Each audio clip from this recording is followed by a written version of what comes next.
విడు మొరటోడు అని వాళ్ళు వీళ్ళు ఎన్నెన్ని అన్న పసి పిల్లవాడు నవాడు.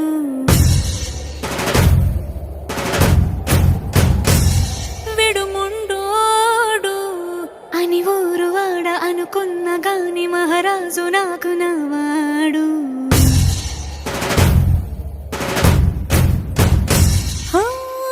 మాట పెడుసైనా మనసులో వెన్న రాయిలా ఉన్నవాడిలోన దేవుడెవరికి తెలుసును.